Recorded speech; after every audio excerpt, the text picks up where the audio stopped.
Sandra, welcome to another episode of Asexualise, my asexual life. This is a place to be for education about asexuality, all things asexual. I share my asexual life journey in order to help you in yours. If you haven't already subscribed, hit that great big subscribe button right here, right now. Please hit that bell icon so you get notified of every time I go live. Right now I'll post a new video. If you didn't know, I'm the author of Asexual Perspectives out on Amazon. So today I'm going to be reviewing an LGBTQIA play. Yes, I went to see an LGBTQIA play at the Northcott Theatre in Exeter, in Devon, in the UK, which is my city, with an asexual friend. This friend is someone I met online through Avon originally, then became friends on Facebook, and they came to my last asexual meetup. I'm not going to reveal their name because I respect their privacy, but it was out of my comfort zone because if I go to the theatre, usually I watch musicals. And so I don't usually watch plays. I don't think I've seen a play prior to this since I've been a kid in Burst of Cage, right? Anyway, I want to tell you about my experience with this play at the Northcott Theatre in Exeter. In case you weren't aware, the Northcott Theatre is directly basically on the Exeter University campus. It's part of it. They're basically connected together. It's a really amazing theatre. And I was really happy to be able to experience this LGBTQIA play. So I'm going to tell you what it's all about. If you're going to watch the play and you don't like spoilers, then don't watch this video. But if you want to know what I thought of the play and the storyline, please stay tuned. So the play follows 4 people of the LGBTQIA community, and these are Quill, Dove, Luca, and Valentine. And these people are people in the LGBTQ plus community. I have to say that none of them were specifically asexual. There were trans people in there and non-binary people. There was Valentine is a lesbian, Dove is gay, and the other 2 people I believe are both non-binary and trans, Quill and Luca. Certainly Luca is. I think they both are. And anyway, I think Luca's trans, and I think Quill might have been non-binary, but I wasn't sure if they were non-binary or trans. But anyway, that's basically representing different voices in the LGBT plus community. And so the play starts off with the fact that they had this flag that was basically wrecked. It looked like it had been burnt and dismembered. A flag had been basically it had been wrecked, and it was a flag that represented LGBTQ plus.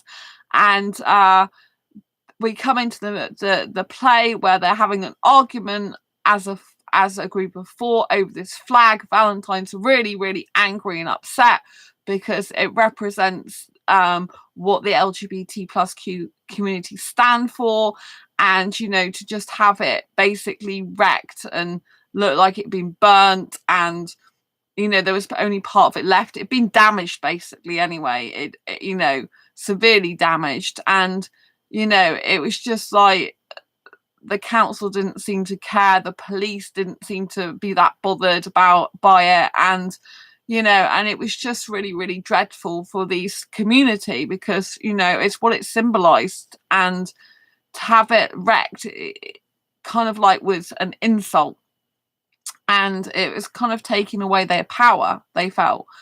However, Quill, who is in the play, them, should I say? I don't know. I'm not sure. I think they might be trans or non-binary. So anyway, I will say Quill. So Dove is a he, as far as I can understand, and Valentine is a she, as far as I can understand, and Luca is trans, and I think Quill is non-binary. So I will say they, them. So now Quill had a different viewpoint. Quill was saying that the flag is an upsetness on this material possession, because it's not our actual lives, it's a material possession. And so Valentine got quite angry and said it's what it represents, you know. And Luca was really angry as well, because they were, you know, like, it's just so upsetting. They felt like they'd had like a piece of them taken away and their rights, do you know what I mean? So I really, really loved the fact in this play they contrasted different people's opinions. They had the contrast of the person who's Quill, who was like really saying, you know, why are we making this really big deal based on the fact it's a materialistic possession? It's not actually a life. They can't take our life away from us. We are who we are. This flag is still a piece of material at the end of the day. It's not actually our lives. Why are we investing so much emotional energy and time and effort into it? And why are we so upset about it? And then Valentine was really strong. There was a bit of swearing in the beginning. It was quite abrupt. I thought it was a bit aggressive in the beginning. Coming from someone who's had trauma in the past personally, it did trigger me a little bit in past arguments, because I don't get involved with anything to do with like arguments in that way, because it's a play. I think it's more realistic than, you know, some argument you see on a entertainment movie, you know, kind of know it's a movie, whereas this was really real, raw in front of you, like bang, F this, you know. And so I thought it was very nitty gritty. I thought it was good in the sense they made it quite realistic, but I did find I got triggered a little bit by that from personal trauma in my life.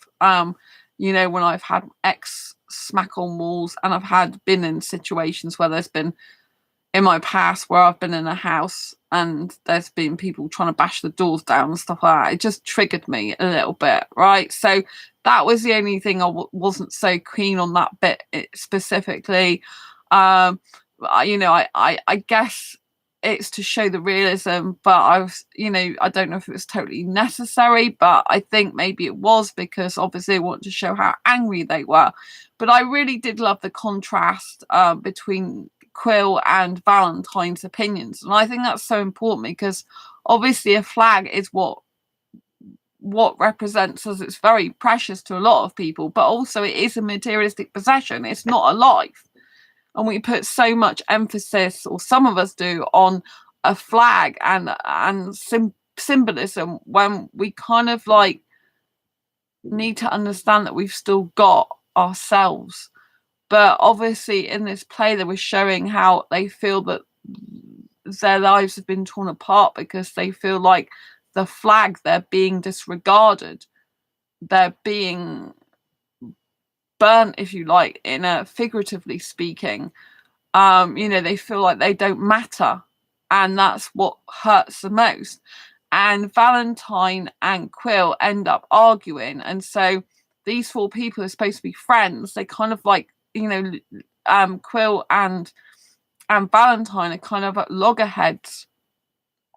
And then you have the Dove interjecting, who's a gay guy who's reminiscing on the fact he was married for 30 years to a guy. When they got married, he was so happy, but his guy isn't here anymore. His guy's no longer on planet Earth, is dead.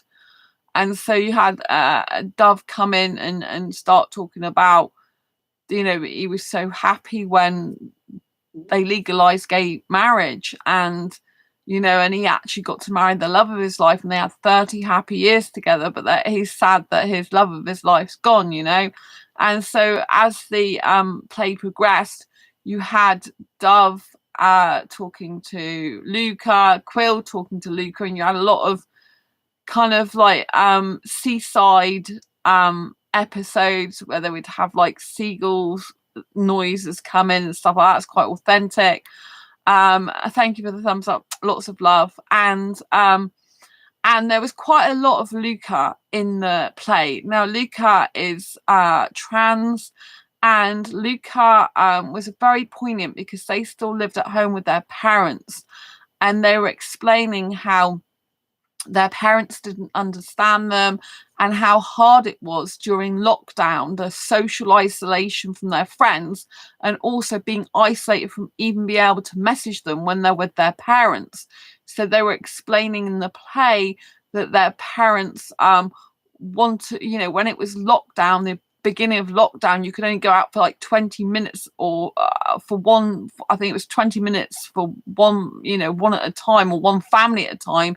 And so Luca's family was with them. So they didn't even get any peace and quiet. Then they couldn't even message their friends. And Luca's family wasn't accepting of Luca's trans identity. And so I really thought that was very hard hitting and a good point, because there are people like that, trans people and even gay and lesbian people, because obviously gays and lesbians are represented, where people just don't understand them. People don't understand, they're loving in terms of gay, loving the dove guy, loving his guy, in terms of Valentine loving a lesbian, and in terms of trans, there's families that just don't understand trans, and they don't, and I thought it was really good they got the voice in there of like the older generation doesn't want to call trans people trans. They're like, oh, I can't be doing with that. And I think that's very typical of today.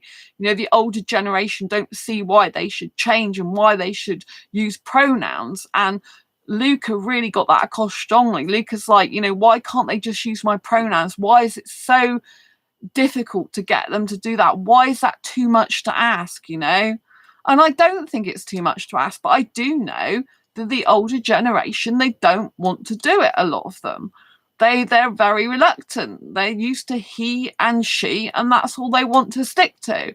And this is my own personal life experience coming into it, actually saying I thought the play really brought that out well. I thought it was a very, very good point. And throughout the whole of the play, I did recognize a lot of the things they said affect the asexual community as well. I've heard a lot of those type of things in the asexual community. The whole play was based on loneliness as well, and being left out, and like feeling like they don't belong in society, and society's against them, and them having to fight the system when they're at school, and being bullied and discriminate against and stuff like that, and being different at school, and not being accepted. And I think this is so true, whatever part of the LGBTQIA community you are. They did mention asexual once when they were talking, but they didn't actually have an asexual character. But I did see a lot of the stories, the four characters. I did see quite a lot of that in asexual groups that I'm in, and that I actually have myself. And so I thought it was very, very incredible. I thought it was very, very well done overall. The voices, they got a really, really good lot. And I especially like, they did follow Lucas a lot. Luca was a very, very prominent person in the play. And they wanted to show Luca basically really struggling, really feeling isolated, feeling lonely, left out, writing in their diary, like journaling, because it's kind of their only friend. And then they've got obviously the friends in this group, but they're battling with the fact their family doesn't want to call them their pronouns, the family doesn't want to accept their trans. They just want to be themselves, but they feel they can't even find themselves because they're lost. We're in a world that doesn't actually accept them a lot of the time. And also their family at home doesn't accept them. The family won't respect them and say their pronouns, And I get the fact that older generations are a different generation, but at the end of the day, we don't live in that generation anymore. We live in the 21st century. And I too agree with Luke, how is it too much to ask people to just use the pronouns? I mean, I have to say myself, sometimes I do forget, or I make a mistake. It's not really I forget so much, but I must forget. I make a mistake. So I've got a non-binary best asexual friend, and sometimes, occasionally, I do say the wrong pronoun, but I'm sorry about it. I don't want to do it. I'm not trying to do it. I'm not purposely doing it, I really want to use they, them pronouns all the time. Sometimes my mind does find it very difficult to switch between he, her, and they, them. So you usually end up calling everyone they, them. If I've got that mindset, if I'm talking to them, then I usually end up calling everyone around them they, them, because my mind does find it very difficult to switch between all of these things. That's personal to me, but I do try and I do get it right quite a lot of the time, which I'm glad to say, but I do apologize when I don't. But at least I'm trying my best. And I think it's really important to respect people. I noticed LinkedIn's now got pronouns on there, so I added mine. So I think that's very respectful. And times are changing, and people are changing. I mean, there's been people for years in existence that have felt like they're in the wrong body, that their gender is not the one they were given at birth. There's always been those types of people. And I think now more and more people that are trans and non-binary are coming forward and expressing themselves. And this play was kind of about the repression they feel and about the unacceptance and the loneliness of being different and being part of the LGBT community, which is still largely heavily criticized and singled out, if you like. And I thought they got all these kind of themes in there and the voices really well. The voices of all different types of LGBT plus people were really, really heard. And I think this is what really made the beats of our hearts.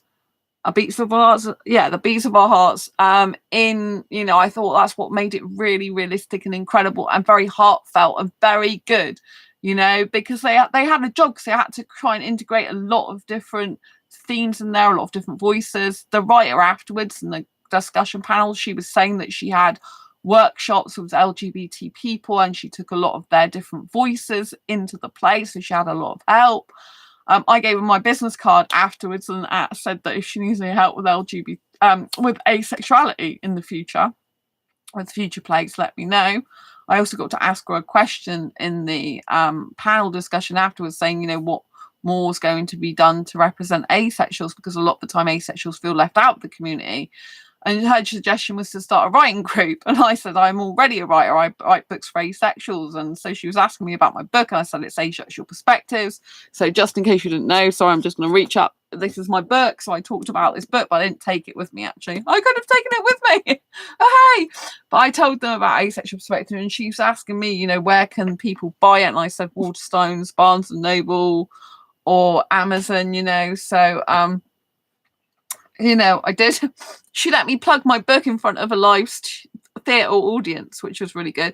That bit was recorded as well at the end of the panel discussion. But it was a good question I asked. The person said who I went with, the asexual person said I went with, that's the question they would want to ask is like, what more are you going to do to have asexual representation in the future? And basically, I think she was a bit lost for words in the sense she doesn't really have any direct input with that. That's why I gave my business card after I'd asked the question. After the discussion panel was dispersing, I gave her my business card and said, if she wants any help, let me know. She said, she might be interested in asking me if I'd be interested in doing the workshops in the future. I said I would, because at the end of the day, the more representation we have, the better. And obviously, the LGBT community is different in overall, in the sense that everyone, usually apart from asexuals, is sexually driven still, So I think there is definitely a room for nice asexual characters somewhere, or even I would love to see an asexual play, to be honest. Maybe doing in a similar way to that, but with asexuals, different voices, ones that like romance, ones that don't like romance, because even within the asexual community, it's very difficult sometimes to understand each other, where you've got someone who loves romance, someone who hates romance, someone who likes the idea of romance but is not actually romantic, someone who's romantic but can only when they've formed a deep and emotional bond, someone who's sex repulsed, someone who might engage in sex. You know what I mean? There's so many different voices. You could do a really good play about asexuals alone, even a community of asexuals and stuff like that. It'd be very interesting. But anyway, getting back to the beat of our hearts, that basically I told you that the flag was damaged in the beginning, and Valentine's thoughts were the fact, it's really disgusting. She's really angry because that's what represents them, and basically someone's destroyed it on purpose. And then Quill's thoughts was it's a materialistic thing, it's not a life. And so therefore, why are we placing so much emphasis on it? Now, throughout the film, obviously there was throughout probably half of the film, they were meant to be a bit more at loggerheads, or maybe a half, or maybe a bit less of film. So they were meant to be at loggerheads, so meant to have misunderstandings, not really understand each other, but and kind of be arguing and disagreeing. But Valentine was saying, well, that's what the outside people of the LGBT community want us to do. They want us to fight amongst ourselves. They wanted us to tear us apart, and now it's happening.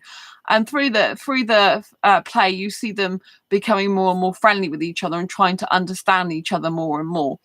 And Quill's decided, though, in the end, that he needs to go away. He wants to go, I think, and study somewhere. And he's decided to leave the group. And then Valentine's going to be really upset that they're leaving. But before they go, Valentine finds this, I think it's Valentine, or is it one of the others? Is it Dove? Someone finds a photograph anyway, an old sepia photograph. And they look back in the history, and apparently there was these two people who were gay from years ago, but they were doing it in secret, and they lived together. I think they were married as well, but they certainly lived together and were having this kind of love gay affair. I think it was, I don't know if they were having an actual affair. I think they were just in secret, but there was these two people that were, I think one of them was meant to be famous or semi-famous, and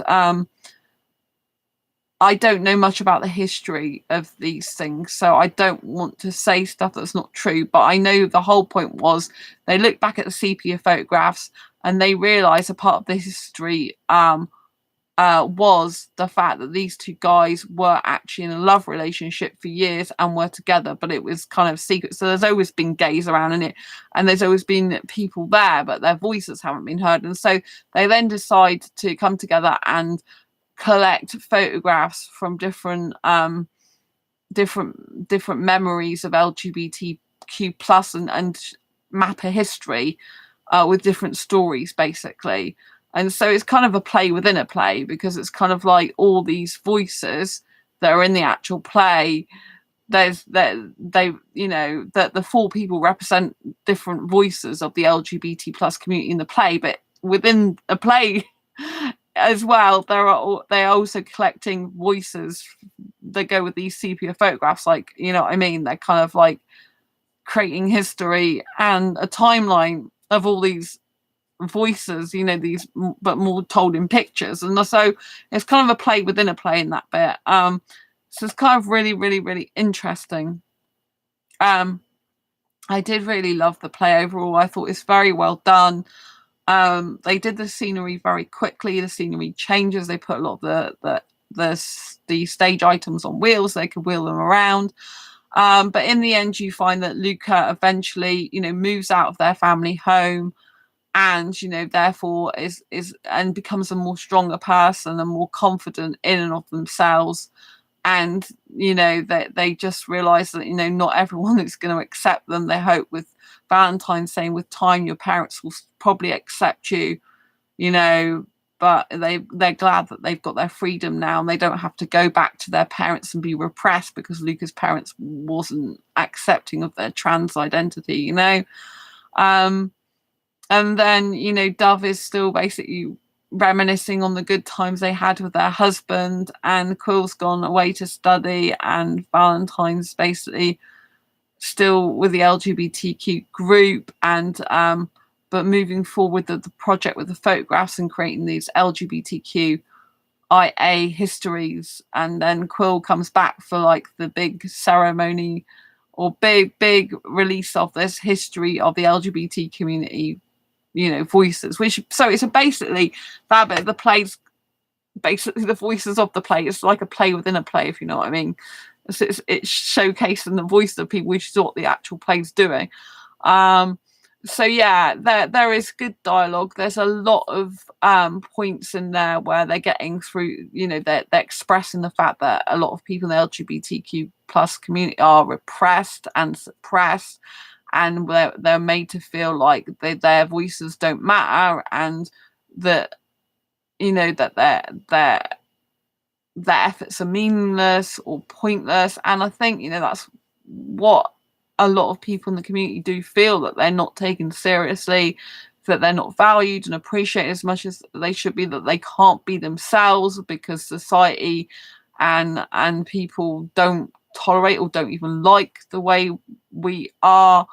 And so, I think it's very good portrayal of how LGBT plus people really, really feel, the isolation, the repression, the unacceptance, the old versus the new, if you like, the battle between what's always been for years and what currently actually is, and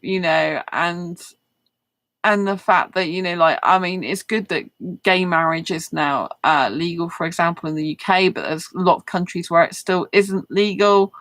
And so, it really is a very interesting play. I love the sound effects of stuff. There was a funny bit where Luca was trying to get Quill to come and paddle in the sea, was rolling up their trousers. It was really, really funny. It has some, really sensitive, humorous stuff in there. The anger, the pain, the heartache, the heartbreak, the identity. There was a lot of stuff in there about identity and trying to find out who you are, especially with Luca. And in a world that's telling you can't be who you are, it's very difficult to find who you are because of the world telling you can't be this, you can't be that. It makes it very difficult. It's kind of got all this noise in your head, whereas you just want to break through it and say, this is who I am. But it's hard to find your place sometimes if everyone's telling you don't have a place in life or in society, And I just thought that was tackled really, really well. I would recommend, if the Beat of Our Hearts ever, comes to other stages and other theatres and stuff, I would recommend going and seeing it. I think it's really, really good. I'm so glad my friend persuaded me to go to it. Overall, I thought it was amazing. I thought there was a lot of good stuff in there. I think the writer's taken a lot of care to listen to the LGBT plus community and to actually make a concerted effort to make sure as many different voices and perspectives were in that play as possible. I think she did a really good job. I think she's a she, the person who wrote the play. I think they did a very good job. And I think it's good. I would say the panel discussion afterwards was interesting, but you couldn't hear a lot of it, unfortunately. They didn't have microphones on like they did in the actual play. I don't know if the actual host of the panel discussion did, but the rest of them certainly didn't. And there was a guy in the back that said, we can't hear you. And I did find that was a shame, because I was in row D, which is quite near the front, and even I had trouble trying to hear it. But I was grateful for the opportunity of asking questions. In fact, I got to ask the question about what more can be done to help the asexual community, and I got to say about I'm an asexual author and writer, and I, published my book and what it was. I really thought that was a nice opportunity. I thanked the writer for that afterwards and gave her my card as well if she needs any help with asexual stuff. But I really was so grateful to go to this play. I'm glad I went to see it. It was very well told. I thought the actors, I'm going to call them all collectively actors, but I don't know if people are going to start saying that's gendered, an actor's traditionally guy. But obviously actor, actresses and act people. I don't know if it's correct terminology, but anyway, they were all very, very good. They all represented, I think, different voices, multiple voices, even though it went to be one person. And I think they did the LGBTQ plus community justice. I would have liked it if there'd have been more about asexuality in there, to be honest. It would have been good. It would have been better from my personal point of view, but they weren't heading in that direction at all in the first place, I would say. But I'm glad they mentioned asexual as part of LGBT plus community. So I was really happy with that. At least it got a mention. Anyway, I'm going to love you and leave you for now. As always, give this video a thumbs up if you like it. Don't forget to subscribe if you haven't already. And hit that bell icon so you get notified of every time I go live like now or post a new video. Lots of love to you. Take care. Bye.